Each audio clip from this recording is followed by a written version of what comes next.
እምነታችሁ በስራ ይገለጥ በማለት እምነት ቢኖራቸውም ስራ እንዲኖራቸው ያደርጋል። እናንተ የምታምኑት እምነት ከአጋንንት እምነት የተለየ የሚሆነው በስራ ነው። ምክንያቱም አጋንንት ማመኑን ያምናሉ፣ ግን ስራ የላቸውም በማለት ከአጋንንት እምነት የተለየ እምነት እንዲኖራቸው የሚሆነው እምነታቸው በስራ ሲገለጥ እንደሆነ በደንብ አድርጎ ያስተምራቸዋል። ሌላው በጎ ነገር እንዲሰሩ መልካም ነገር እንዲያደርጉ የጻፈበት ምክንያት ነው። ሌላው የቃላት ንግግራቸውን እንዲታረሙ ክርስቲያን የሚመስል ህይወት እንዲኖራቸው ነው። ሌላኛው ደግሞ በዓለም ላይ ተበትነው የነበሩ ክርስቲያኖች ሞትም መከራም እስራትም እየደረሰባቸው ስለነበረ በጌታ በኢየሱስ ክርስቶስ ኃይል ጸንተው ጠንክረው የጌታ የኢየሱስ ክርስቶስን የሰጣቸውን አደራ እንዲወጡ ቅዱስ ያዕቆብ ጽፎታል ማለት ነው። ስለዚህ 5 መልእክታት ተጽፈዋል። እነዚህ መልእክታት የተጻፉት ከኢየሩሳሌም ሲሆን ከኢየሩሳሌም ወይም ደግሞ ከእስራኤል ኢየሩሳሌም ከተማ ተጽፎ ለመላው ዓለም ላሉ ክርስቲያኖች የተላከ መልእክት ነው ማለት ነው። ይህንን ከያዝን ወደ ዛሬው የመጀመሪያ ምዕራፍ እንግባ።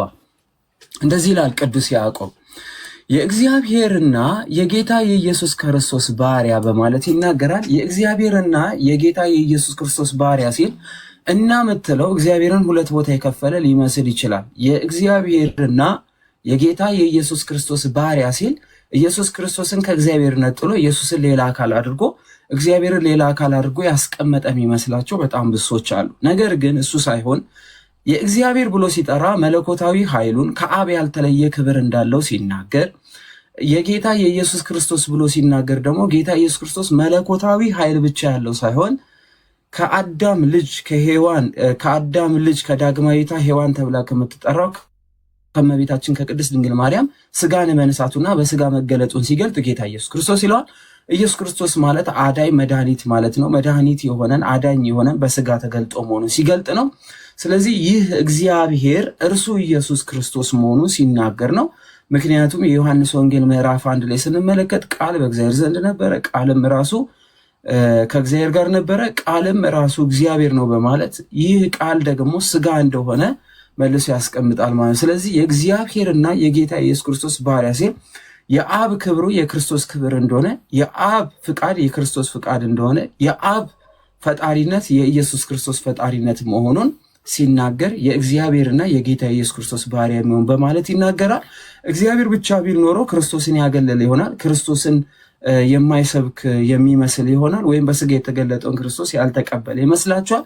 አዲስ ኪዳን ስብከቷ ደግሞ በስጋ የተገለጠውን ክርስቶስ ለዓለም መስበክ ነው። ይህን የአብ ልጅ የሆነውን ከአብ ጋር እኩል ክብር ያለውን ከአብ ያላነሰውን በአብ ዘንድ ያለች ነገር ሁሉ በወልድ ዘንድ ያለች በክርስቶስ ዘንድ ያለች መሆኑን ቅዱስ የሆኑ ያዕቆብ ሲገልጥላቸው የእግዚአብሔርና የጌታ የኢየሱስ ክርስቶስ ባሪያ በማለት ያስቀምጣል። ባሪያ የሚለው በግድ የተገዛ ወይም ደግሞ በገንዘብ የተገዛ መባል አይደለም። ባሪያ ማለት በቀጥታ ትርጉሙ አገልጋይ፣ ተገዢ ማለት ነው።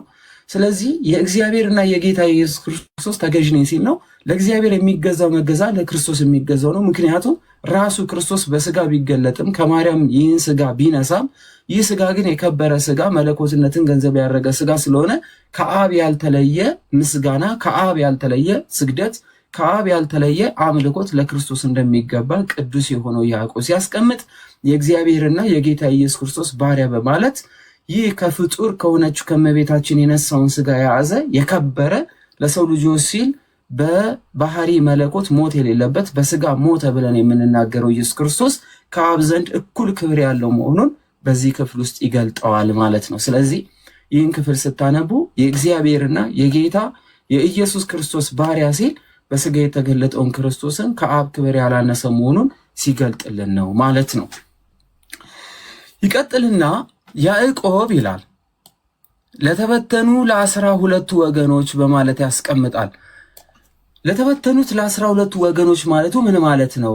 12ቱ እስራኤል ብቻ ናቸው። ስለዚህ በዓለም ላይ ላሉት እነዚህ ከሮም ላመኑት፣ ከቆሮንጦስ ላመኑት እንዲሁም ደግሞ ከጣዖት አምልኮ ለመጡት አይደለም የላከው። ይህ የተላከው ለእስራኤል ሕዝብ ብቻ ነው ብለው ሰዎች ሊያስቡ ይችላሉ። ይሄም ትክክል አይደለም። ፍቺው ያዕቆብ ለተበተኑ ለ12 ወገኖች ማለቱም 12 ብሎ የጠራቸው እነዚህ በያዕቆብ ልጆች የተሰየሙትን 12ቱን ነገዶች ሲሆን እስራኤል የሚለውን ስም ግን በውስጡ የያዘ መሆኑን እናያለን ማለት ነው። ምክንያቱም 12ቱም ነገዶች እስራኤል ተብለው ይጠራሉ። እስራኤል የሚለው ስም ደግሞ የእግዚአብሔር ሕዝብ ማለት ነው። ስለዚህ እስራኤል የሚለው ከአብርሃም የተወለዱ ሁሉ እስራኤል ናቸው ተብሎ እንደማይጠራ ሁሉ እስራኤል ወይም የእግዚአብሔር ሕዝብ ተብሎ ለመጠራት መገረዝ ግዴታ እንደሆነ ሁሉ ተገርዞ የእግዚአብሔር ልጅ መሆን እንዳለባቸው ሁሉ በዚህኛው በአዲስ ኪዳን የእግዚአብሔር ልጆች ተብሎ ለመጠራት መጠመቅና በልጁ በኢየሱስ ክርስቶስ ማመን ግድ ስለሆነ በተለይ ደግሞ ይህ በኦሪት የነበረችው መገረዝ በአዲስ ኪዳን በጌታ በኢየሱስ ክርስቶስ አምኖ ሞትና ትንሣኤውን በመተባበር አንድ መሆን ስለሆነ 12ቱ ነገዶች ወይም ወገኖች ተብሎ የተቀመጠው 12 ሙሉ 12 የዘር ሐረግ መነሻ የእግዚአብሔር ሕዝብ መነሻ ቁጥር ስለሆነ 12 በማለት ያስቀምጣል። ይህ ማለት የያዕቆብን አምላክ የእስራኤልን አምላክ የሚቀበሉ በጠቅላላ በማለት ያስቀምጣል ማለት ነው። በመላ ዓለም የተበተኑ የሚላቸው ክርስቶስን በማመን መከራ እየደረሰባቸው ያሉ ክርስቲያኖች ከእስጢፋኖስ ሞት በኋላ መበተናቸውን በመላው ዓለም ተበትነው የወንጌል መስፋፋት እንደሆነ ቁጥራቸውም እየበዛ እንደመጣ የሐዋርያት ሥራ በደንብ አድርጎ ያስቀምጥልናል ማለት ነው። ስለዚህ እነዚህ 12 ወገኖች ወይም ደግሞ ለተበተኑ ለ12 ወገኖች ብሎ ሲያስቀምጠው እግዚአብሔርን ላመኑ ህዝቦች ሙሉ ለሆኑ ህዝቦች ብሎ የሚያስቀምጥ መሆኑን ልናውቅ ይገባል ማለት ነው። ሰላም ለእናንተ ይሁን በማለት መልእክቱን ይጀምራል ማለት ነው። ይቀጥልና ወንድሞቼ ሆይ ይላቸዋል። ወንድሞቼ ብሎ ቅዱስ ያዕቆብ የሚገልጻቸው ለምንድን ነው ስንል ከአንድ አባት ከአንድ እናት የተወለዱ አይደሉም። ሁሉም ከተለያየ እናትና አባት የተወለዱ ናቸው። በዓለም ላይ የተበተኑ ክርስቲያኖች ወንድሞቼ ሆይ ማለቱ ምንድን ነው ስንል በክርስቶስ አምነው የጌታ የኢየሱስ ክርስቶስን ሞት ተባብረው የጌታ የኢየሱስ ክርስቶስን ትንሣኤ አምነው በክርስቶስ አንድ የሆኑ ስለሆኑ እነርሱ አንድ ስለሆኑና ለክርስቶስም ቤተሰብ ስለሆኑ ክርስቶስም በእነሱ እነሱም በክርስቶስ ስላሉ ይህንን አጠራር ሲጠራ ወንድሞቼ ብሎ ይጠራል ማለት ነው። ስለዚህ እዚህ ውስጥ የምንገኝ ውድ ክርስቲያን ወንድሞች እንዲሁም እህቶቻችን ወንድምና እህቶች ተባብለን እንጠራራለን ማለት ነው። ይቀጥልና የእምነታችሁ መፈተን ትዕግስት እንዲያደርግላችሁ አውቃችሁ በማለት ይናገራል። የእምነታችሁ መፈተን ማለት ጌታ ኢየሱስ ክርስቶስን በማመን በመላው ዓለም ላይ ተበትነው ፈተናና መከራ እየደረሰባቸው ስለሆነ ጌታ ኢየሱስ ክርስቶስን በማመናቸው ስለሚሰደዱ፣ ጌታ ኢየሱስ ክርስቶስን በማመናቸው ግርፋት ስለሚደርስባቸው፣ ጌታ ኢየሱስ ክርስቶስን ስላመኑ ስቃይ ስለሚደርስባቸው፣ ጌታ ኢየሱስ ክርስቶስን በማመን ያላቸውን ነገር ሁሉ እያጡ ስለሆነ ቅዱስ የሆነው ያዕቆብ የእምነታችሁ መፈተን ትዕግስትን እንዲያደርግላችሁ አውቃችሁ በማለት የጌታ የኢየሱስ ክርስቶስን በጌታ በኢየሱስ ክርስቶስ ያገኙትን ማመን በጌታ በኢየሱስ ክርስቶስ ያገኙትን መዳን እንዳያጡ የሚደርስባቸውን ፈተናና መከራ ሁሉ ትዕግስት በማድረግ እንዲሻገሩ ቅዱስ ያዕቆብ ይጽፍላችኋል ማለት ነው። ይቀጥልና ልዩ ልዩ ፈተና ሲደርስባችሁ እንደ ሙሉ ደስታ ቁጠሩት በማለት ይናገራል። አትዘኑ፣ ክርስቶስን በማመናችን መከራ ደረሰብን፣ ክርስቶስን በማመናችን ያለንን ሀብት አጣን፣ ክርስቶስን በማመናችን ከክብር ወደቀን፣ ክርስቶስን በማመናችን ተሰደድን፣ ክርስቶስን በማመናችን ከሰው በታች ተቆጠርን፣ ክርስቶስን በማመናችን ይህ ሁሉ መከራ ደረሰብን አትበሉ። ልዩ ልዩ ፈተና ሲደርስባችሁ እንደ ሙሉ ደስታ ቁጠሩት በማለት ቅዱስ ያዕቆብ ይናገራል። ይህም ጌታ ኢየሱስ ክርስቶስ አስቀድሞ የተናገረው ነው። ዓለም ሁሉ እኔ እንደጠላ እናንተን ይጠላችኋል፣ እኔ ዓለምን አሸንፌአለሁ እናንተ ዓለምን አሸንፉ ብሎ እንደተናገረው ሁሉ በክርስቶስ የሚመጣው መከራ ሁሉ ለሰው ልጆች ጸጋ እንደሆነ በረከታችን እንደሆነ በእርሱ ስም የሚመጣብን ነገር ሁሉ ከደረሰብን መባረክ እንደሆነ ቅዱስ ያዕቆብ ይነግራችሁና ደስ ይበላችሁ ይላል። እንደ ሙሉ ደስታ ቁጠሩት። በክርስቶስ ነው መከራ የደረሰባችሁ፣ ደስ ይበላችሁ።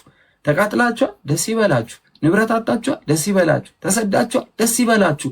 ሰው ንቋችኋል፣ ደስ ይበላችሁ በማለት በጌታ በኢየሱስ ክርስቶስ ምክንያት የሚመጣ የትኛውን መከራ በደስታ እንዲቀበሉት ደስ ብሏቸው እንዲያሳልፉ ቅዱስ ያዕቆብ ይጽፍላችኋል ማለት ነው።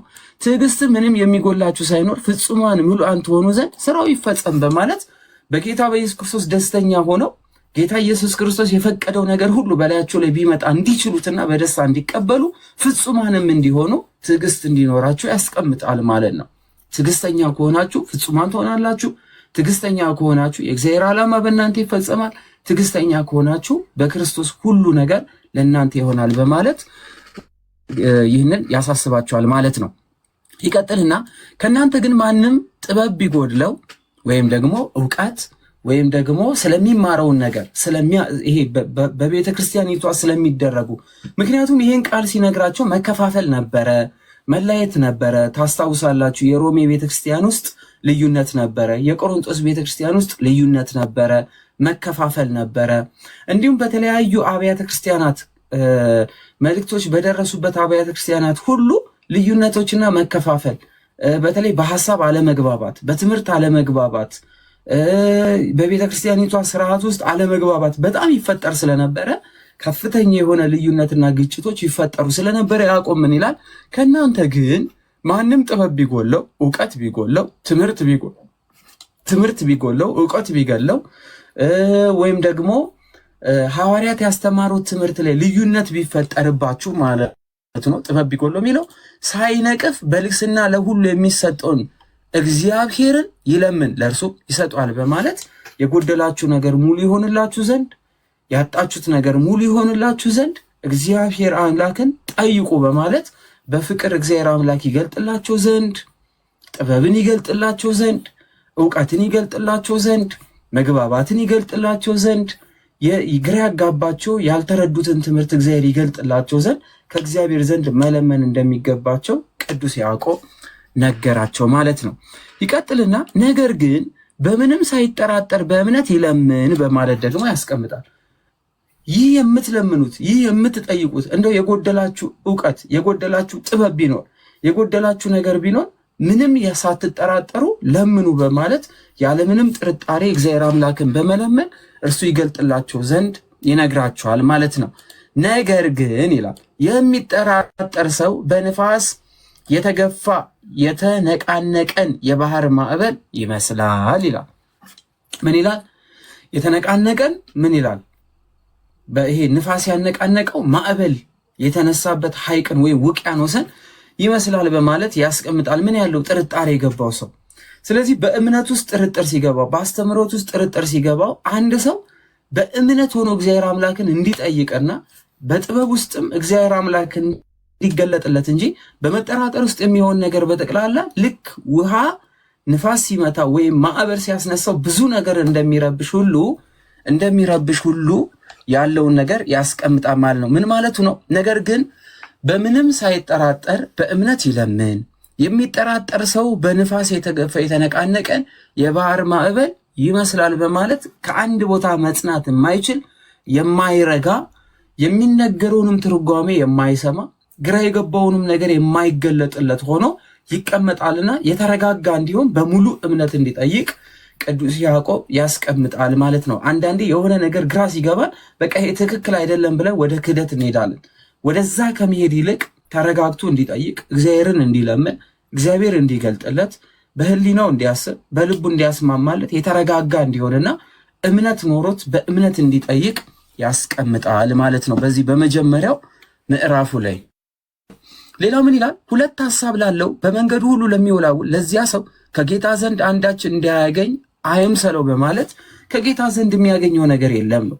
ምክንያቱም እነዚህ በዓለም ላይ ተበትነው የነበሩ ክርስቲያኖች አንዴ ወደ ኦሪት፣ አንዴ ወደ አዲስ ኪዳን፣ አንዴ ወደ ጣዖት አምልኮት፣ አንዴ ደግሞ ወደ ክርስቶስ ሕግ ይመለሱ ስለነበረ የቆሙበት ነገር ግራ ይጋቡ ስለነበረ እንደምታስታውሱት ሮሜ ላይ ብፅዕ ሐሳውያኖች፣ ገላትያ ላይ ብፅዕ ሐሳውያኖች እንዲሁም የተለያዩ ነገሮች እየመጡ ቤተክርስቲያኒቷን ይፈትኑ ስለነበረ እና አንዴ ከክርስቶስ ጋር አንዴ ደግሞ ወደ ኋላ ይመለሱ ስለነበረ አንዴ ወደ ኦሪት ሄደው ደግሞ ድጋሜ ወደ አዲስ ኪዳን ይመጡ የነበሩ ስለነበረ ወደ አዲስ ኪዳን የመጡት ወደ ኦሪት የነበሩት ወደ አዲስ ኪዳን ይመላለሱ ስለነበረ ይህን ክፍል እንዲህ በማለት ያስቀምጥላቸዋል።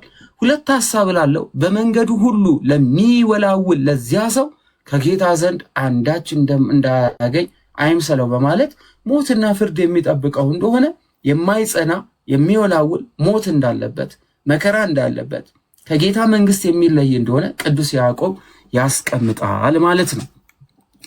ይቀጥልና እነዚህ በዓለም ላይ ተበትነው የነበሩ ክርስቲያኖች ፍርድን በሰው ላይ በመፍረድ ደረጃ እጅግ ከባድ ስለነበሩና በጣም አድርገው ይፈርዱ ስለነበረ ይወቅሱ ስለነበረ ቅዱስ ያዕቆብ ምን ይላቸዋል? እዚህ የምዕራፍ 1 ከቁጥር 10 ላይ እንደዚህ ብሎ ይነግራቸዋል።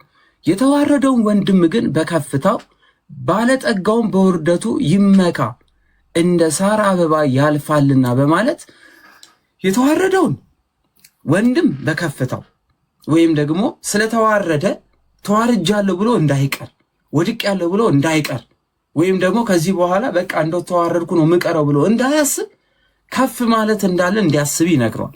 እንዲሁም ባለጠጋ ደግሞ በውርደቱ ይመካ በማለት ይናገራል። ባለጸጋ የሆነ ሰው ሊዋረድ እንደሚችል ዝቅ ሊል እንደሚችል ይናገርና እንደ ሳር አበባ ሁሉም ነገር አላፊ ነው በማለት የሚደርስባቸውን ነገር ሁሉ አስተውለው አላፊ እንደሆነ እንዲረዱ በተስፋ እንዲጠብቁ ምን ያደርጋል ማለት ነው? ቅዱስ ያዕቆብ ያስቀምጣል። ሁሉ ነገር ያልፋል።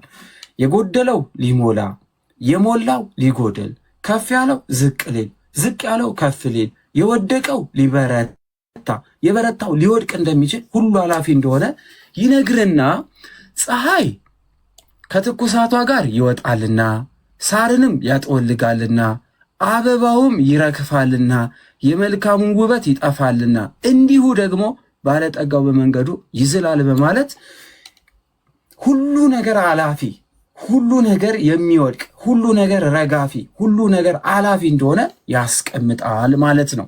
በፈተና የሚጸና ሰው የተባረከ ነው ብሎ ደግሞ ሰዎች በምን እንዲቀመጡ? በፈተና ውስጥ እንዲበረቱ፣ እንዲጠነክሩ፣ ፈተና በገጠማቸው ቁጥር ይቺ ቀን ታልፋለች ብለው አዲስ ቀንን ተስፋ እንዲያደርጉ፣ ይቺ ቀን ዛሬ የትኛውንም ያህል ብትከብደኝ ነገ የሚመጣው ቀን ግን የተሻለ ይሆናል ብለው ተስፋቸውን በክርስቶስ ላይ እንዲያስቀምጡ ቅዱስ ያዕቆብ በዚህ ክፍል ውስጥ ይነግራል። ብዙ ነገር ሊገጥመን ይችል ይሆናል። ብዙ መከራ ሊገጥመን ይችል ይሆናል። ብዙ ፈተና ሊገጥመን ይችል ይሆናል። ተስፋ የሚያስቆርጡ ነገሮች ሊገጥሙን ይችላሉ። በፈተና የሚጸና ሰው የተባረከ ነው በማለት ቅዱስ ያዕቆብ ይገልጻል ማለት ነው። ስለዚህ በፈተና ውስጥ መጽናት በራሱ በእግዚአብሔር ፊት መባረክ ነው። ብዙዎች ቅዱሳን በፈተና ውስጥ አልፈዋልና ታላቁን ዮሴፍን ማየት እንችላለን። የገዛ ወንድሞቹ ሸጠውታል። የገዛ ወንድሞቹ አሳልፈውታል። በሐሰት ተከሶ እስር ቤት ገብቷል። እስር ቤት ውስጥ ተረስቷል። ከዛ ወዲያ ከእስር ቤት ወጥቷል። ስለዚህ እነዚህ ሁሉ መከራዎችን በጽናት ስላለፈ እግዚአብሔር ከእርሱ አልተለየውም ነበረ።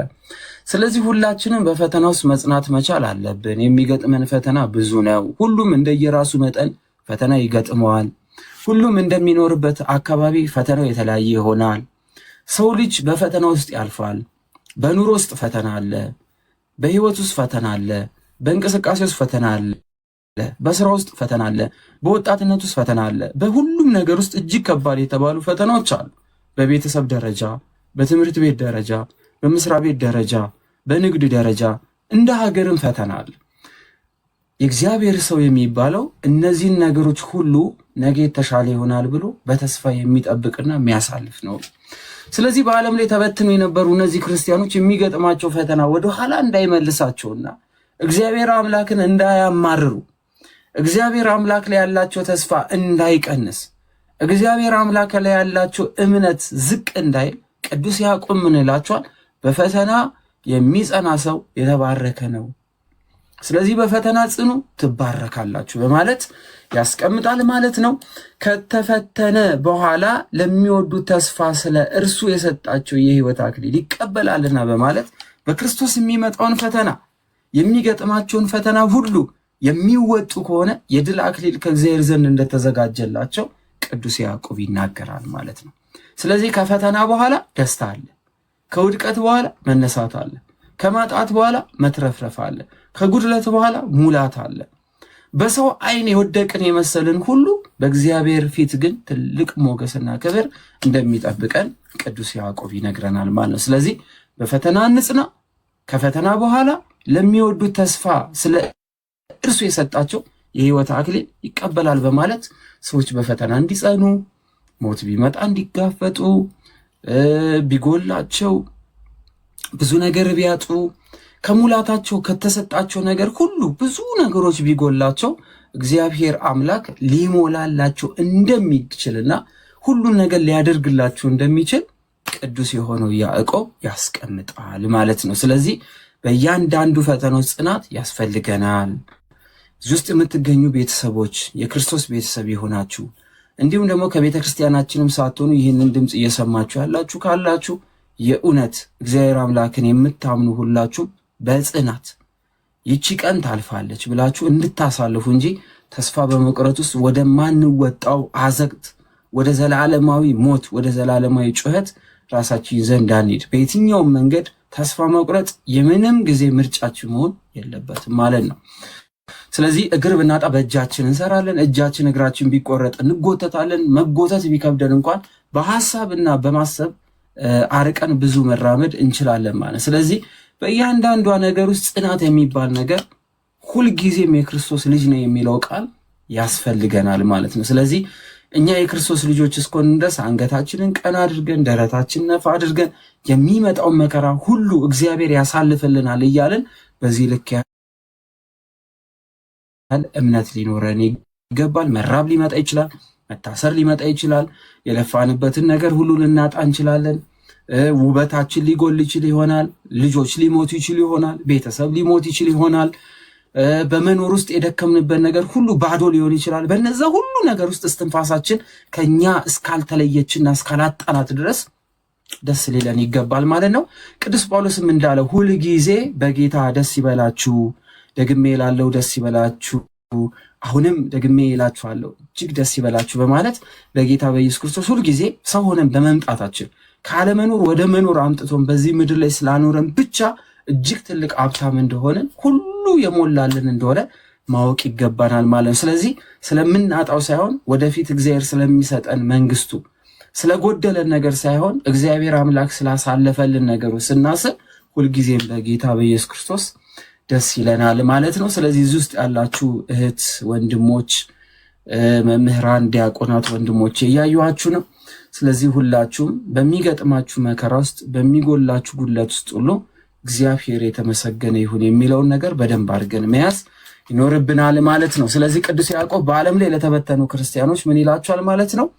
ከፈተና በኋላ እግዚአብሔር ስለሚሰጠን ስለዛ አክሊል እያላቸው ስለሚሰጠን ስጦታ እያሰበው በፈተና ውስጥ መከራ እንዲጸኑ በመከራ ውስጥ ጽናት እንዲኖራቸው የጸኑ ደግሞ በእግዚአብሔር ፊት የተባረኩ እንደሆነ ያስቀምጣል ማለት ነው። እስኪ ስለ ሁሉ ነገር እግዚአብሔር የተመሰገነ ይሁን ብላችሁ ኮሜንት ላይ ጻፉ።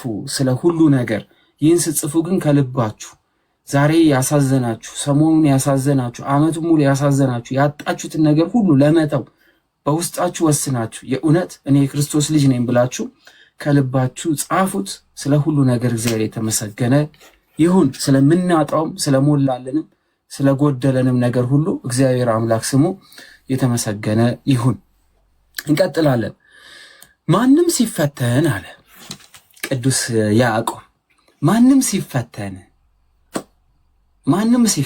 አለ። እሺ በእግዚአብሔር እፈተናለሁ አይበል፣ እግዚአብሔር ፈተነኝ አይበል።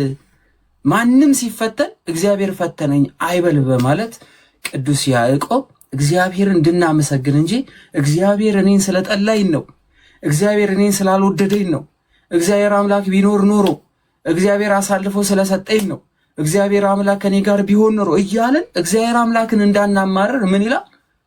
በእግዚአብሔር እፈተናለሁ አይበል። እግዚአብሔር ፈተነኝ አንበል። እኛ ልንል የሚገባው ምንድነው? እግዚአብሔር ይመስገን። በፈተና ውስጥ ምን? እግዚአብሔር ይመስገን። በሙላት ውስጥ ማን? እግዚአብሔር የተመሰገነ ይሁን። በማግኘት ውስጥ እግዚአብሔር ይመስገን። በመጉደል ውስጥ እግዚአብሔር የተመሰገነ ይሁን እያልን ልናመሰግን ይገባል በማለት እግዚአብሔር አምላክ ፈተነኝ እንዳንል ይናገራል። በእግዚአብሔር ተፈተንን እንዳንል ያስጠነቅቀናል ማለት ነው። እግዚአብሔር በክፉ አይፈትንምና እርሱ ራሱ ማንንም አይፈትንም በማለት ደግሞ ያስቀምጣል። እንደው ኢዮብን ብንመለከት ከእግዚአብሔር ዘንድ ሰይጣን ፍቃድ አግኝቶ ፈትኗል። ነገር ግን እግዚአብሔር ኢዮብን ሊፈትን ነው የተነሳው ወይንስ ሰይጣን ነው ኢዮብ እንዲፈተን እግዚአብሔር ፊት ሄዶ የጠየቀ? ምክንያቱም በራሱ መፈተን አይችልምና ፍቃድ ከማን ዘንድ ስላላገኘ? ከእግዚአብሔር ዘንድ። ስለዚህ የትኛውም እኛ ሊያሳዝን የሚገባ ሊያስለቅሰን የሚችል ነገር ሁሉ ከእግዚአብሔር የሚመጣ ፈተና አይደለም። በልጆቻችን ወይም ደግሞ አንድ ሰው ልጅ ወልዶ ልጆቹ ቢሞቱ በዛ ልጆቹ በመሞት ውስጥ የእርሱ ጽናት እየተፈተነ ይሆናል። ለምን? የነዛ የልጆቹም ነፍስ እግዚአብሔር ነው። ቢሞቱ ወደ እግዚአብሔር ይሄዳሉ። ነገር ግን ይህ በቁም ያለው ልጅ የተሰጠው ሰው ግን እግዚአብሔር ይመስገን እንዲልና እንዳይ ጥያቄ ያቀረበ አካል አለ ማለት ነው። ኢዮብን ማየት በቂ ነው። አብርሃምን እግዚአብሔር አይደለም የፈተነው። አብርሃም ላይ ጥያቄ ተነሳበት። ስለማይወድህ ነው ተባለ። ስለዚህ አብርሃም አንድ ልጁን ወስዶ እስከ መሰዋት ድረስ ይፈተን ዘንድ የሞሪያም ተራራ ላይ አንድ ልጁን ይዞ ወጣ። ለእግዚአብሔር ያለውን እምነት በክብር ገለጠ። የአብርሃም እምነቱ ጽድቅ ሆኖ ተቆጠረለት። በስራ ውስጥ እምነቱን ገለጠ።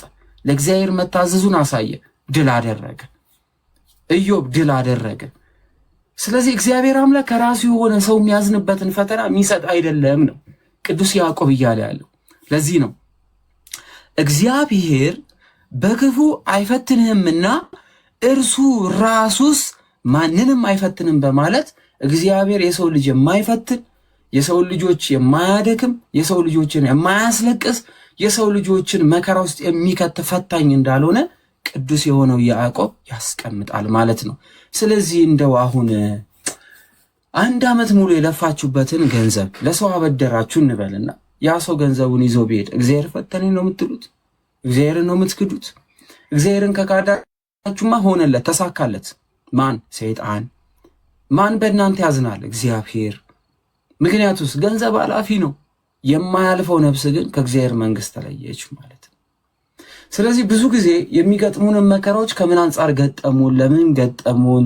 ይሄ ነገር እኛ ላይ ስለመጣ ምን ሊያጎልብን ፈልጎ ነው? ምን ሊወስድብን ነው? ስራ ብታጡ ምን ሊወስድብን ነው? የሆነ ነገር ሲጎላችሁ ለምንድን ነው የጎደለን? መልካም የነበሩ ሰዎች በአንድ ጊዜ ተቀይሮባችሁ መከራ ሲያመጡባችሁ ለምን መከራ መጡብን? ምን እየሆነ ነው ያለው? ሰዎቹን ሳይሆን ውጊያችን ከመንፈስ ጋር ስለሆነ ሊዋጋን የተዘጋጀው ሰይጣን ከእግዚአብሔር ዘንድ በረከት እንዳናገኝ በብዙ እየፈተነ እንደሆነ ልናውቅ ይገባል ነው። ስለዚህ ነው ቅዱስ ያዕቆብ ይህንን ምስጢር ለኛ ለሰው ልጆች እየነገረን ያለው ማለት ነው። እግዚአብሔር በክፉ አይፈትንም፣ እርሱ ራሱ ማንንም የሚፈትን አይደለም በማለት እግዚአብሔር አምላክ ሰውንም የማይፈትን እንደሆነ ከራሱ ማንንም እንደማይፈትን ለመከራ ማሳልፎ የሚሰጥ ፈተና የማይሰጥ እግዚአብሔር አምላክ እንዳለን ቅዱስ ያዕቆብ ይናገራል ማለት ነው። ነገር ግን እያንዳንዱ በራሱ ምኞት ሲሳብና ሲታለል ይፈተናል በማለት ደግሞ ያስቀምጣል። ሰው እያንዳንዱ በራሱ ምኞት ሲሳብ ሊታለል ይፈተናል በማለት ያስቀምጣል። ይህ ማለት ምንድን ነው? አዳምና ሔዋን በውስጣቸው ምኞት አደረ። እግዚአብሔርን መሆን ፈለጉ። ምኞታቸው ሞት አመጣባቸው፣ ፈተና መጣባቸው። ስለዚህ ልንሆን የምንፈልጋቸው ለምሳሌ የሀብት ምኞት ካለን ሀብት በጣም እንዲካብትልን የምንፈልግና አብዝተን በጣም እንመኝ ከሆነ ይህ የተመኘናት ምኞት ለምን ተዳረገናለች ማለት ነው? ከእግዚአብሔር መንግስት እንድንወጣ የምንፈተንባት ትሆናለች። ሰዎች በሚመኙት ምኞት ለፈተና ይዘጋጃሉ።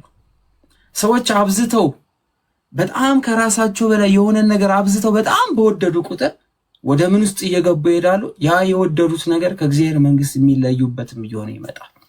ስለዚህ መስጠትን፣ ማካፈልን፣ መለገስን፣ ከእግዚአብሔር ጋር መኖርን፣ የእግዚአብሔር መንግስት ማሰብን እንጂ ከአንድ ክርስቲያን አብዝተን ምድራዊ ነገር በጣም በተመኘን ቁጥር ከእግዚአብሔር መንግስት እየተለየን የምንሄድበት አንዱ መውደቂያችን መሆኑን ልናስተውል ይገባል ማለት ነው። ስለዚህ በዚህ ጾም ውስጥም ሆነ ከጾም በኋላ ሊኖረን የሚገባው ትልቁ ነገር ራሳችንን በምኞት ውስጥ አለማስቀመጥ ነው። ራሳችን ለክፉ ምኞት በጣም ባዘጋጀን ቁጥር ከእግዚአብሔር መንግስት እንደምንለይ ይህን ምስጢር ቅዱስ ያዕቆብ ነግሮናል ማለት ነው። ሰው በራሱ ምኞት ይፈተናልና ማለት ነው። ለምሳሌ ቃየልን ስንመለከተው ተመኘ፣ ምኞቱ አልተሳካለትም። ምኞቱ ጥላቻን ወለደበት። ጥላቻ ወንድሙን አስገደለው፣ ከእግዚአብሔር መንግስት ተለየ።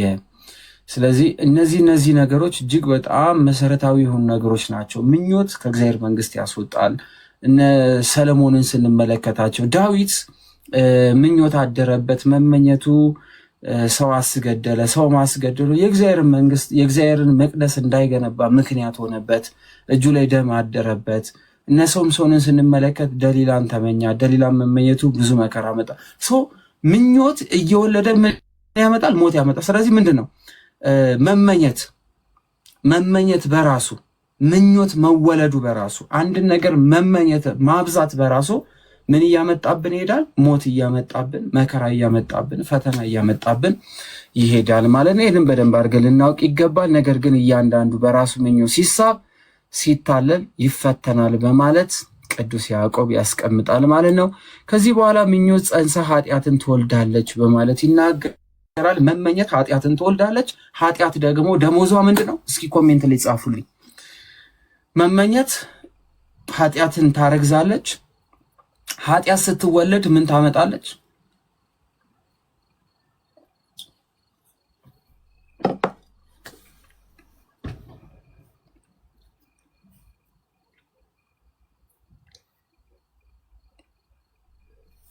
ሞት ያመጣል። ትክክል። እግዚአብሔር ይስጥልኝ ሁላችሁንም። ስለዚህ ምኞት ኃጢአትን ትወልዳለች። ምኞት ኃጢአትን ታረግዛለች። ኃጢአት ሲወለድ ሞትን ያመጣል ማለት ነው። ለዚህ ነው አዳም ተመኘ፣ ኃጢአትን ሰራ፣ የኃጢአት ደሞዙ ሞት ሆኖ ተቆጠረለት ማለት ነው። ኃጢአትም ካደገች በኋላ ሞትን ትወልዳለች በማለት ቅዱስ ያዕቆብ ኃጢአት ስታደግ ሞት ነው የምትወልደው። ስለዚህ መመኘት ኃጢአት እንድንሰራ ያደርጋል። ኃጢአት ደግሞ ሞት ታመጣብናለች። ሞት ደግሞ ከእግዚአብሔር መንግስት ትለየናለች ማለት ነው።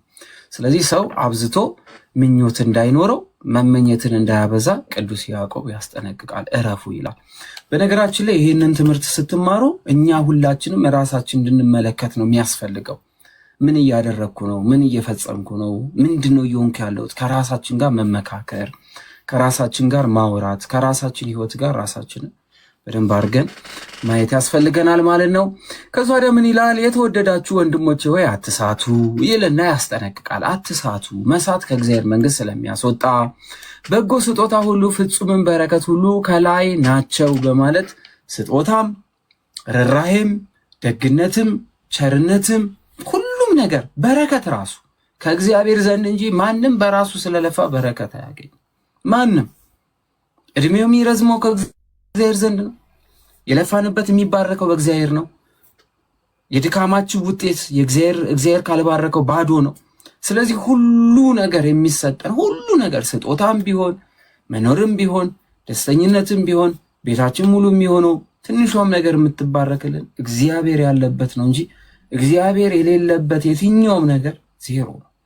ስለዚህ ቅዱስ ያዕቆብ ምን ይላል? በጎ ስጦታ ሁሉ ፍጹምን በረከት ሁሉ ከላይ ነው። ከማን? ከእግዚአብሔር ዘንድ ነው። ስለዚህ ከእግዚአብሔር ጋር ከሆንን ቤታችን ሙሉ ነው። ከእግዚአብሔር ጋር ከሆንን ጥቂቷ ብዙ ናት። ከእግዚአብሔር ጋር የሆነ ሰው በድካም ውስጥም በሐዘን ውስጥም በመከራ ውስጥም ይጸናል። ጥቂቷን ነገር እግዚአብሔር ያበዛለታልና ጥቂቷ ነገር እንድትበዛልን መባረክን እንልመድ፣ ጸሎትን እንልመድ፣ ያገኘናትን ማካፈልን እንልመድ። ስግብግብነት ከውስጣችን እናስወጣ። ለእግዚአብሔር የሚገባ ለእግዚአብሔር እንስጥ። በህይወታችን ውስጥ እግዚአብሔር ለእኛ ሲኖር እንመለከታለን። እኛ ለእርሱ እንኑር። እኛ ክርስቶስ ያዘዘን ነገር ሁሉ እናድርግ። እኛ ከክርስቶስ ሕግና ስርዓት ጋር የሐዋርያትን መንገድ እንከተል። ቀሪውን ለእግዚአብሔር እንተውለት። ቀሪውን ለእግዚአብሔር ስንተውለት እግዚአብሔር አምላክ ሁሉን ነገር ስለኛ ያደርጋልና። ምክንያቱም እርሱ የማያዙት አባት፣ የማያማክሩት አባት፣ የማይጠይቁት አባት ነው። ምክንያቱም ሳንጠይቀው የሚያደርግልን፣ ሳናማክረው የሚሞላልን፣ ጉድለታችንን ሳንነግረው ጉድለታችንን ሁሉ ሞልቶልን በበረከት የሚሞላ አባት አለን። የኛ አባት እርሱ ነው። ይህን ያህል በእርሱ ላይ እምነት ሊኖረን ይገባል። አንድ ሰው ዝናብ ከመዝነቡ ከ3 እና ከ2 ወር በፊት አስቀድሞ በምድር ውስጥ ምንም ነገር በሌለበት ዝናብ በሌለበት ደረቅ መሬት ቆፍሮ ዘር ዘርቶ ከእግዚአብሔር ዘንድ ፍሬን እንደሚጠብቀው ሁሉ ገንዘብ አውጥቶ ደረቅ የሆነ አመዱ ቡን የሚል መሬት ውስጥ እህል እንደሚዘራውና ከእግዚአብሔር ዘንድ ፍሬን እንደሚጠብቅ ሁሉ እኛም በመኖራችን ውስጥ ከእግዚአብሔር አባታችን በዚህ ልክ ፍሬ መጠበቅ ይኖርብናል ማለት ነው። ፍሬ ሊኖረን ይገባል። ይህን ያህል እምነት ካለን እግዚአብሔር ቤታችንን በበረከት ይሞላዋል። የድሮ እናቶቻችን እንጀራ ሊጋግሩ ሲሉ ምን ያደርጋሉ? ገና ዱቄቱን ሲከፍቱ የእግዚአብሔርን ስም ይጠራሉ። አባቶቻችን እህል ከመብላታቸው በፊት እግዚአብሔርን ያመሰግናሉ። እህሉን ከመብላታቸው በፊት ሳህኑን ይስማሉ። እህሉን በልተው ከጨረሱ በኋላ እግዚአብሔርን ያመሰግናሉ። ከዛ ወዲያ ደግሞ ምን ያደርጋሉ ማለት ነው? ሳህኗን ይስሟታል። ውሃ ሲጠጡ ቁጭ ብለው ይጠጣሉ።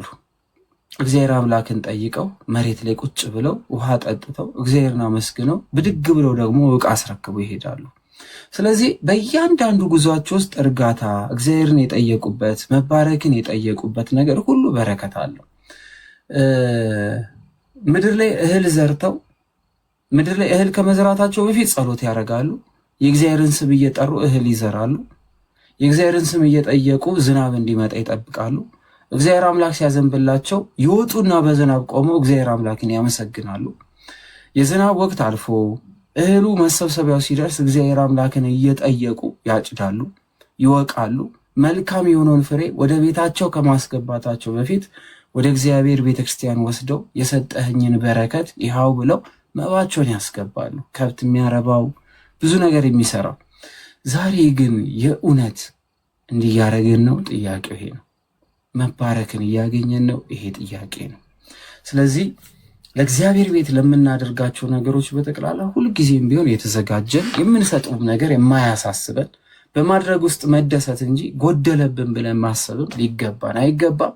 ያን ያህል እምነት ሲኖረን ገበሬው ጥቂት ዘርቶ እግዚአብሔር ብዙ አድርጎ እንደሚሰጠው ሁሉ ጥቂት የምናደርጋትን የሚያበዛ እግዚአብሔር አምላክ ዛሬም በዙፋኑ የታመነ አምላክ ነው። ለነ ኢዮብ ለአባቶቻችን ለቀደሙት ያደረገውን ነገር ሁሉ ዛሬም ድረስ ለታመኑለት ልጆቹ ያደርጋልና በቤታችን በረከት ይገባ ዘንድ፣ በስራችን ይገባ ዘንድ፣ በመኖር ውስጥ ይገባ ዘንድ ለእግዚአብሔር ቤት የምናደርገውን ለነዳያን የምናደርገውን የምንሰጠውን የምናካፍለውን ነገር ሁሉ እንደጎደለብን ሳንቆጥር ማድረግ ይኖርብናል ማለት ነው። እግዚአብሔር አምላክ ቤታችንን በበረከት ይሙላልን።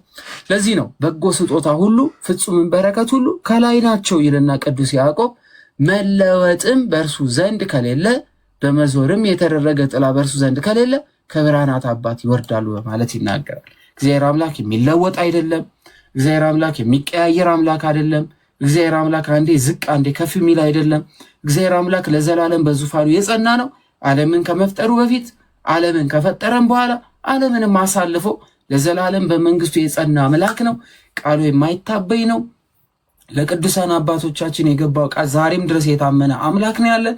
ስለዚህ እግዚአብሔር ቤት ለምናደርጋቸው ለየትኛውም ነገር መባረክ ከላይ ዘንድ እንደሆነ ማወቅ ይገባናል ማለት ነው። ማንም እግር ስላለው አልሮጠም። ማንም እጅ ስላለው የእጅ ጥበብ አላማረለትም። ማንም ዓይን ስላለው አየ ማለት አይደለም። ማንም ሰው ውበት ስላለው ሰው አደነቀው ማለት አይደለም። ወይም ደግሞ የንግግር ጥበብ ስላለው ከራሱ ተናግሯል ማለት አይደለም። ሁሉን የሚያከናውን ማን ነው? ኮሜንት ላይ ጻፉት። የራሳችሁ ምስክርነት ስጡ። እኔ ግን እግዚአብሔር አምላክ ብዬ አምናለሁ። ይቀጥልና ለፍጥረቱ የበኩራት አይነት እንድንሆን በእውነት ቃል አስቦ ወለደን አለ። ለፍጥረቱ በኩራት እንሆን ዘንድ ለፍጥረቱ የበኩራት አይን እንድንሆን ዘንድ በእውነት ቃል አስቦ ምን አለን ይላል? ወለደን በማለት ይናገራል። እንግዲህ በእግዚአብሔር ዳግም መወለድ ማለት ሞቱን በሚመስል ሞት ከእርሱ ጋር አንድ የምንሆንበት፣ ትንሣኤውን በሚመስል ትንሣኤ ከክርስቶስ ጋር አንድ የምንሆንበት፣ የዘላለም ሕይወት የምናገኝበት፣ ዳግም የሰው ልጅ የሚወለደው ከውሃና ከመንፈስ ነውና ከመንፈስና ከውሃ ሰው ካልተወለደ ዳግም አይወለድምና ጌታ ኢየሱስ ክርስቶስ ሞቱን በሚመስል ሞት ከእርሱ ጋር አንድ እንሆን ዘንድ፣ ትንሣኤውን በሚመስል ትንሣኤ ከክርስቶስ ጋር አንድ እንሆን ዘንድ ክርስቶስን በማመን ዳግም የተወለድን ልጆች የሆንን የትንሣኤ በኩር የሆነውን ክርስቶስን እንመስል ዘንድ የትንሣኤያችን በኩር የሆነው የአዳም ልጆች በኩር የሆነ ጌታ ክርስቶስን እንመስል ዘንድ የመረጠን እሱ ስሙ የተመሰገነ ይሁን። ለዚህ ነው ለፍጥረቱ የበኩራት አይነት እንድንሆን በእውነት ቃል አስቦ ወለደን በማለት ሞቱን በሚመስል ሞት ትንሣኤውን በሚመስል ትንሣኤ ክርስቶስ እኛን ወልዶናል በማለት ያስቀምጣል ማለት ነው፣ በጸጋ ልጆቹ ስለሆነን። ስለዚህ አለ አሁን የተወደዳችሁ ወንድሞቼ ሆይ ሰው ሁሉ ለመስማት የፈጠነ ለመናገርም የዘገየ ለቁጣም የዘገየ ይሁን ይላል። ምክንያቱም በዓለም ላይ ተበትነው የነበሩ እነዚህ ክርስቲያኖች አብዝተው ይቆጡ የነበሩ፣ አብዝተው ይናደዱ የነበሩ፣ አብዝተው ክፉን በክፉ ለመመለስ ይፋጠኑ የነበሩ ስለነበሩ አንድም ከነበሩበት የጣዖት አምልኮት ወጥተው ወደዚህ ሲመጡ ያ የነበሩበት ህይወት ያለቀቃቸው ስለነበሩ ክፉን በክፉ በቁጣም በተለያዩ ነገሮችን መመለስ ይፈልጉ ስለነበረ የተወደዳችሁ ወንድሞቼ ሆይ ሰው ሁሉ ለመስማት የፈጠነ ሲል ለመስማት የፈጠኑ፣ ለማዳመጥ የፈጠኑ፣ ለመናገር ግን እጅግ አብዝተው የዘገዩ እንዲሆኑ፣ ለቁጣም የዘገዩ እንዲሆኑ ይነግራቸዋል ማለት ነው። ለዚህ ነው ኢትዮጵያ ሀገራችን ዛሬ ለመስማት የፈጠነ ሳይሆን ለመናገር የፈጠነ ስለበዛባት፣ ቲክቶክ ላይ እንደምትመለከቱት ሰምቶ አስተውሎ አገናዝቦ ለመናገር ዘግይቶ ከሚናገር ይልቅ እኩል ማውራት የሚፈልግ መስማት የሚፈልግ ሳይሆን መናገር የሚያዳምጥ፣ ሁሉም ኮናኝ፣ ሁሉም ፈራጅ፣ ሁሉም አዋቂ፣ ሁሉም ተናጋሪ፣ ሁሉም ደግሞ ወሳኝ ሲሆን ሀገር ትረበሻለች፣ ሃይማኖት ትረበሻለች፣ ቤተ ክርስቲያን ትረበሻለች፣ ትዳር ይረበሻል፣ ልጅነት ይረበሻል፣ አብሮ መኖር ይረበሻል። ስለዚህ ቅዱስ ያዕቆብ ምን አለ? የተወደዳችሁ ወንድሞች ሆይ ሰው ሁሉ ሲል የሰው ልጅ የተባለ በጠቅላላ ሰው ተብሎ የተጠራ ሁሉ ለመስማት የፈጠነ ለመናገር ግን የዘገየ ለቁጣም ደግሞ እጅግ በጣም ምን የሆነ የዘገየ እንዲሆን ቅዱስ ያዕቆብ ይናገራል። ስለዚህ እዚህ ውስጥ ያላችሁ ቤተሰቦቼ ጌታ ኢየሱስ ክርስቶስን የምትወዱና የጌታ ኢየሱስ ክርስቶስ ልጆች የሆናችሁ በጠቅላላ ለመናገር በጣም የዘገየን እንድንሆን ያስፈልገናል። ሰው ሲያናድደን፣ ሰው ሲያስቆጣን፣ ሰው የሆነ ነገር ሲበድለን፣ በስራ ቦታ ይሁን፣ በመኖር ውስጥ ይሁን፣ በመሸጥ በመለወጥ ውስጥ ይሁን፣ በትዳር ህይወት ውስጥም ሁኑ፣ በአባትና በቤተሰብ መካከል በሚፈጠርም ጉዳይ ይሁን፣ በየትኛውም ነገር ውስጥ ይሁን የሆነ ነገር በተነገረበት በዛ ቅጽበት መልስ ለመስጠት ከመፍጠን ይልቅ ለመናገር እጅግ የዘገየን ሆነ ለመስማትና ለማገናዘብ ግን የፈጠነ ልንሆን ይገባል።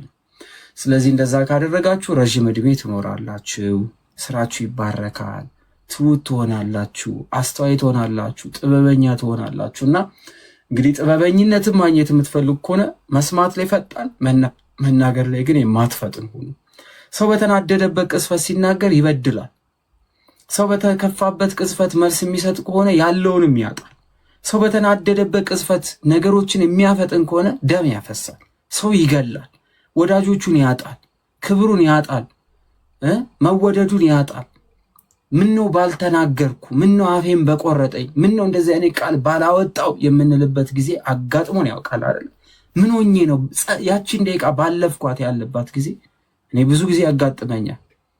ስለዚህ በመኖር ውስጥ መልካም እንድንሆን የምንፈልግ ከሆነ የእውነት ስኬታማ እንድንሆን የምትፈልጉ ከሆነ በመኖር ውስጥ እናንተ ብልጥ፣ በስራ ቦታችሁ ላይ ጀግኖች፣ ብዙ ሰዎች የሚያከብሯችሁ እነሱ ይናገሩ፣ በጣም ሰምተው አስተውሎም ይናገሩት ተብሎ ክብር እንዲጨምርላችሁ ከፈለጋችሁ ለመናገር የዘገያችሁ የመጣላችሁን ነገር ሁሉ ሐሳብ አትስጡ። ስለምታውቁት ነገር ከመናገራችሁ በፊት እያወራችሁ ያለው ሰው ምን ያህል ዕውቀት እንዳለው ለኩ። መጀመሪያ ያን ሰው በምን አይነት ዕውቀት ውስጥ ነው ያለፈው ብላችሁ ለዩ። ሰዎችን አንቃችሁ አትጀምሩ። ብዙ ሰው ለመናገር የሚፈጥነው ንቆ ስለሚጀምር ነው። ንቆ የጀመረ ሰው ደግሞ ውድቀቱ የፈጠነ ይሆናል።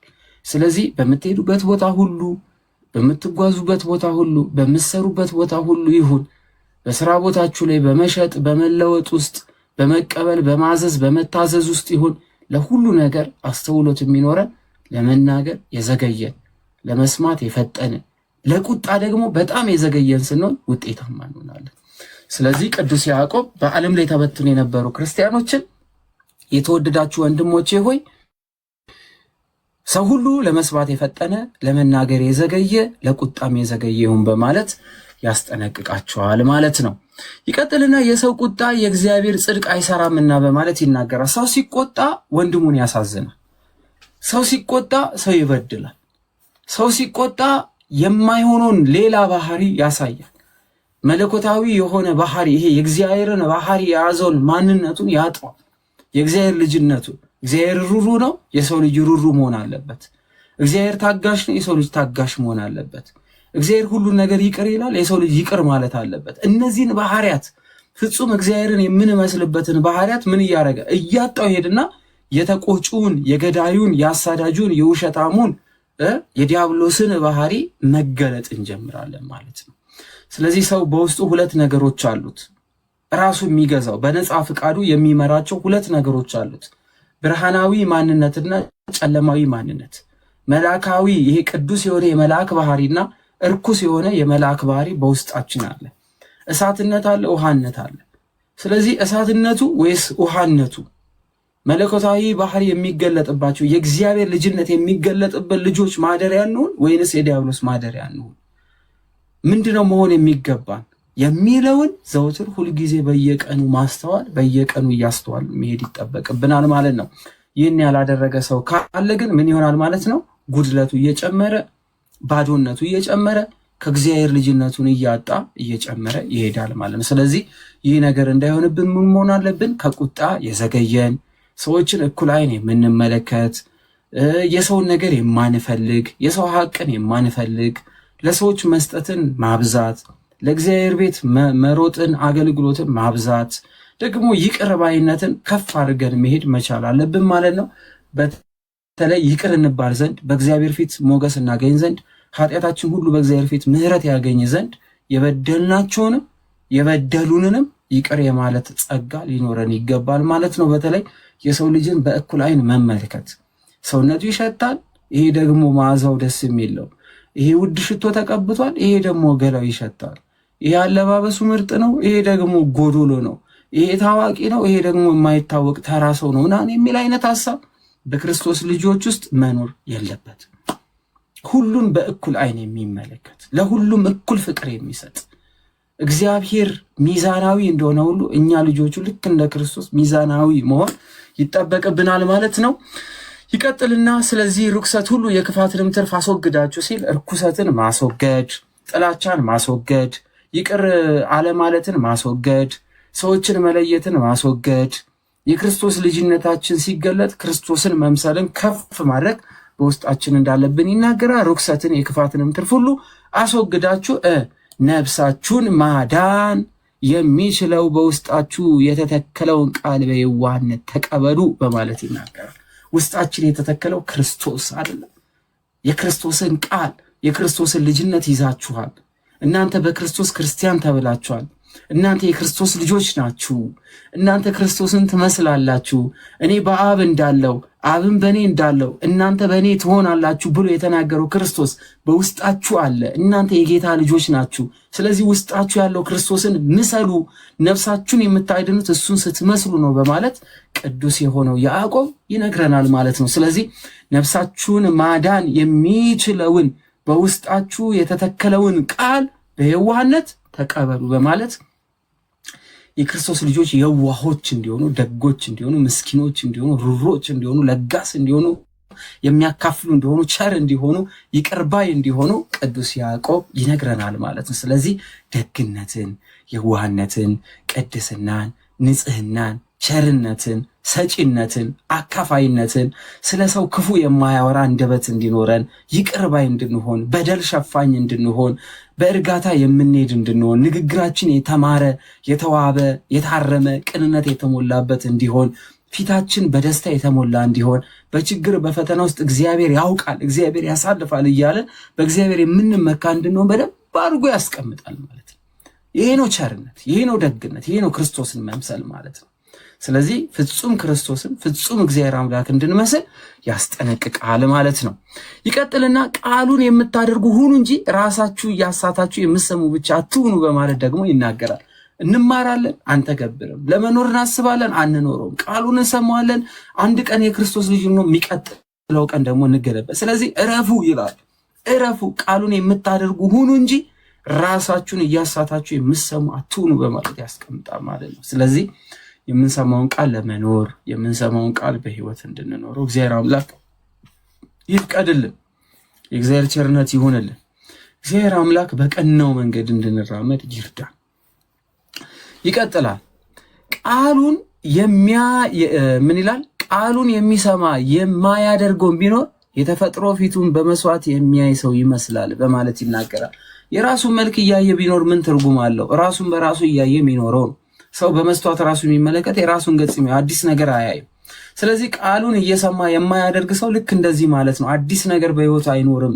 ድግምግሞሽ ነው ህይወቱ፣ ወደ ሞት እያመራ ነው የሚሆነው። ስለዚህ ቃሉን እየሰማን እንድንኖረው እንጂ ቃሉን እየሰማን እንድናሳልፈው የተፈቀደልን አይደለንም። ስለዚህ ክርስቲያን የሆነን ሰዎች ሁሉ የምንሰማውን ቃል ቢያንስ ለመኖር ቢያንስ ለመጀመር ቢያንስ ቀስ እያልን እያደገ የሚመጣ በእግዚአብሔር ፊት ሞገስ የሚሆነን ክብር ልናዳብር እንደሚገባ ቅዱስ የሆነው ያዕቆብ ያስቀምጣል ማለት ነው። ራሱን አይቶ ይሄዳል ሲል ሰው በመስተዋት ሲመለከት የገዛ ፊቱን አይቶ ይሄዳል እንጂ አዲስ ነገር ስለማይመለከት፣ ቃሉን የሚሰማ ግን የማይኖረው ሁሌ ይሰማዋል እንጂ አይኖረውም ነው። ለሱ የሚጠቅመው ትርጉም የለውም።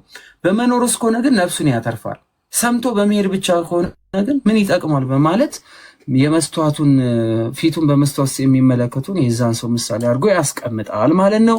ወዲያውም እንደምን እንደሆነ ይረሳል በማለት ቃሉን ሰምቶ የማይኖረው ረስቶ የሚሄድ ነው። ያ ማለት ጌታ በዚህ በማቴዎስ ወንጌል ምዕራፍ 13 ላይ ጭንቻ ላይ የበቀለውን እሾክ ውስጥ የበቀለውን ባዶ መንገድ ላይ የበቀለውን ዘር ምሳሌ አድርጎ የተናገረው አይነት ሰው መሆን ማለት ነው። ነገር ግን ነፃ የሚያወጣውን ፍጹም ሕግን ተመልክቶ የሚጸናበት ሕግ ሲል ትእዛዝ 10ቱ ሕግጋቶች ለሰው ልጅ የተሰጡ እግዚአብሔር አምላክ ያዘዛቸው እነዚህን ሕግጋት የሚፈጽም ከሆነ በእነዚህ ሕግጋት የሚራመድ ከሆነ እግዚአብሔር አምላክን በማመን ውስጥ እነዚህን ነገሮች በተግባር እየሰራ አንድ በአንድ ይወላችሁ። በተግባር ሲባል በአንድ ቀን ሁሉ ነገር ይሳካልናል ማለት አይደለም። አንዱን ነገር ስንተው የምንዋሽ ከሆነ ውሸትን ለመተው መታገል 5 ዓመት 10 20 ዓመት 40 ዓመት ለምን አይሆንም? ውሸትን ለመተው መታገል። የምንሰርቅ ከሆነ ላለመስረቅ ከእግዚአብሔር ዘንድ ጋር አንድ ለመሆን እየሰረቅን ድጋሚ እየታገልን እየወደቅን ድጋሚ እየተነሳን በብዙ ፈተና ውስጥ እየወደቅን እየተነሳን ስንታገል እግዚአብሔር አምላክ ይረዳናል ማለት እንጂ በአንድ ቀን ቅዱስ በአንድ ቀን መልአክ መሆን አንችልም። ስለዚህ ከባለፈው ዓመት ዛሬ የተሻልን እንደው በባለፈው ዓመት 300 ጊዜ ኃጢአት ሰርተን ከሆነ በዚህ ዓመት እንደምንም ታግለን 290 ጊዜ ኃጢአት ብንሰራ 10 ባንሰራ ትልቅ ለውጥ አለን ማለት ነው። ይህንን የሚመለከት ይህን ትግላችንን የሚያይ እግዚአብሔር አምላክ ደግሞ እያበረታን እያጠነከረን ይሄዳል ማለት ነው። ስለዚህ እንደዚህ አይነት ብርታት ከኛ ያስፈልጋል። በባለፈው ዓመት ካልጾምን በዚህ ዓመት ለመጾም እንታገላለን። በባለፈው ዓመት ካልሰገድን በዚህ ዓመት ለመስገድ እንታገላለን። በባለፈው ዓመት ድክመት ብዙ ካለብን አንድ ድክመታችንን ለመቀነስ እንታገል። 99 ድክመት ኖሮብን ከመቶ ድክመቶቻችን አንዷን ከቀነስን በእግዚአብሔር ፊት ትልቅ ነውና በዚህ መንገድ መሄድ አለብን። ይህን ማድረግ የምንችለው ግን የሰው ኃጢአት እያየን አይደለም። ስለ ሰው ኃጢአት በማውራት አይደለም። የሰው ኃጢአቶችን በመዘርዘርም አይደለም። ይህ ሰውዬ ይህን ያደረገ ይሄ እንደዚህ ያደረገ እንትና ያደረገ ምናምን በሚለው ውስጥም አይደለም። ስለ ሰው ኃጢአት አያገባንም። ሰው በራሱ ይጠየቃል። እኛ የሚመለከተን ራሳችንን ነው። ከራሳችን ጋር ገና በጣም ብዙ ትግል ስላለብን እንጸልያለን፣ ቆመን እንሰግዳለን፣ ለእግዚአብሔር ክብር እንሰጣለን። በቀን 3 ጊዜ ቢያንስ እግዚአብሔር እናስባለን። ድሃ እናበላለን፣ እናጠጣለን፣ እየዋሸን ነው፣ ኃጢአት እየሰራን ነው፣ ብዙ በደል እየበደልን ያለ። እነዚህ ነገሮች የራሳችን ጥያቄ ናቸው። ስለ ራሳችን ኃጢአት ስናስብ የራሳችን ኃጢአት ስንታገል ስለ ሰው ኃጢአት እንኳን ማሰብ እናቆማለን። ብዙ ጊዜ ራሳችንን በጻድቅ አይን ስለምንመለከት የብዙ ሰዎችን ኃጢአት የምንዘረዘር የብዙ ሰዎችን ኃጢአት ደግሞ እየዘረዘርን የምናስቀምጠው ስለኛ ኃጢአት ማሰብ አቁመን ጻድቅ ነኝ፣ ቅዱስ ነኝ፣ እኔ በጌታ ፊት ክብር የተሞላኝ ነኝ ስለምንል ነው የሰው በደል እያየን ያለ ነውና እንደዛ እንዳይሆን አብረን እንታገል። እስኪ አዳምም ይታገላል፣ እናንተም ታገሉ።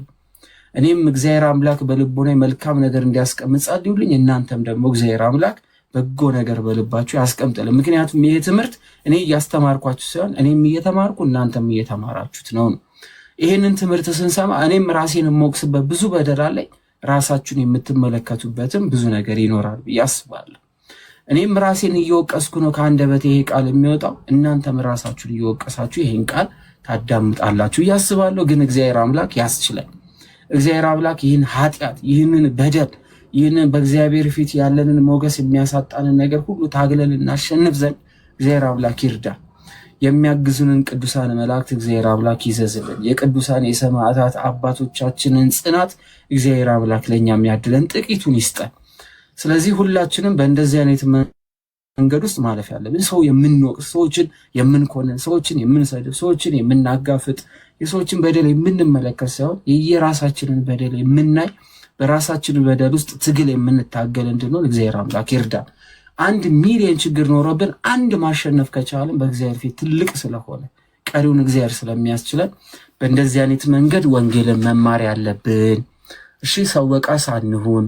የሰውን ነገር እያየን የምንናገር እንዳንሆን እግዚአብሔር አንደበታችንን ጠባቂ ያኑርልን። ቅዱስ ያዕቆብ ይቀጥላል። ስራንም የሚሰራ እንጂ ሰምቶ የሚረሳ ያልሆነውን በስራው የተባረከ ይሆናል በማለት ከእግዚአብሔር ዘንድ የተሰጠንን ነገር ስንተገብር፣ እግዚአብሔር አምላክ ያዘዘን ነገር ስንታገር፣ ስንሞክር እግዚአብሔር አምላክ ይባርክልናል። ስራችንም ከሆነ ይባረካል፣ መስጠትም ከሆነ ይባረካል፣ ማድረግም ከሆነ ይባረካል፣ ጉድለትም ካለብን ይሞላልናል እና መልካም ስራ እንድንሰራ ቅዱስ ያዕቆብ ያዘናል ማለት ነው። ሌላው አንደበቱን ሳይገታ ልቡን እያሳተ እግዚአብሔርን የሚያመልክ የሚመስለው ማንም ቢኖር የእርሱ አምልኮቱ ከንቱ ነው በማለት ይናገራል። አንደበቱን ሳይገታ፣ አንደበት ሳይገታ ማለት ስለ ወንድሙ በደል እያወራ፣ ስለሆነ ሰው እያወራ፣ ስለ ሰው ቤት እያወራ፣ ስለ ብዙ ሰዎች ኃጢአት እያወራ፣ የትንሹንም የትልቁንም ነገር እየሰበሰበ እያወራ አንደበቱን ሳይቆጥብ በማስመሰል ውስጥ ግን አምልኮት ውስጥ ያለ የሚመስል በእግዚአብሔር ቤት ያለ መስሎ በከበረ ልብስ፣ በከበረ ጌጥ፣ በከበረ አለባበስ፣ በከበረ በሰው ፊት በሚታይ ስግደት፣ በሰው ፊት በሆነ መለገስ፣ በሰው ፊት በሆነ መታጀብ ታጅቦ በቃ የእግዚአብሔር ሰው ነው ምናምን በሚባል ስሜት ውስጥ የሚያመልክ ከንቱ ነው፣ ከንቱ ነው ይላል ቅዱስ ያዕቆብ። ከንቱ ነው፣ እንደዚህ አትሁኑ ብሎ ያስቀምጣል ማለት ነው። ስለዚህ አምልኮታችን ከንቱ እንዳይሆንብን ራሳችንን እናርም፣ ለራሳችን ጊዜ እንስጥ። ማነኝ? ምንድነኝ? ምን እያረኩ ነው? ምን እየሰራው ነው? ምንድነው እያደረኩ ያለሁት ነገር ብለን ራሳችንን መውቀስ እንልመድ። ከራሳችን ጋር እንወቃቀስ። ራሳችንን በብዙ የምንወቅስ እንድንሆን እግዚአብሔር አምላክ ይርዳ። ስለዚህ ቅዱስ ያዕቆብ እንደዚህ ይላል፣ በማስመሰል አምልኮት አታድርጉ። በቃ ከንቱ ነው፣ ባዶ ነው፣ ልፋታችሁ ባዶ ነው። ሚሊዮን ቢሰግድ ሰውነቱን ቢቀደድ ትርጉም የለውም ብሎ ቅዱስ ያዕቆብ ያስቀምጣል። ይቀጥልና ንጹሕ የሆነ ነውርም የሌለበት አምልኮ በእግዚአብሔር አብ ዘንድ ይህ ነው አለ። ንጹሕ የሆነው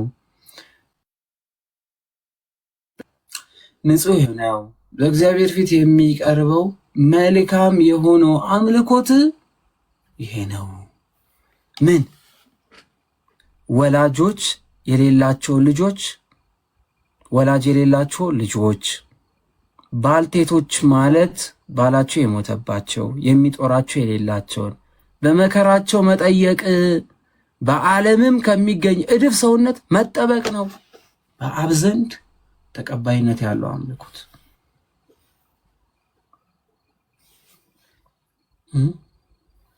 ድሃ የሚጸየፍ ቆሻሻ ሰው ነው ብሎ የሚጸየፍ ይሄ አይመጥነኝም ማን አባቱ ስለሆነ ነው ምናምን የሚል አይነት አመለካከት ያለው ሰው ሚሊዮን ጊዜ ሁሉን ነገር ቢያደርግ ትርጉም የለውም። ስለዚህ እናት አባት የሌላቸው ልጆች ማገዝ፣ እናት አባት መሆን፣ ማብላት፣ ማጠጣት፣ ጠባቂ የሌላቸው እናቶችን መጠበቅ፣ ማብላት፣ መጠየቅ፣ ጉለታቸውን መሙላት፣ እነሱ ደስ ብሏቸው ረሃባቸው ተላቀው እግዚአብሔር ይመስገን ሲሉ በሰማይ እግዚአብሔር ለእናንተ ክብር ይጨምርላቸዋል።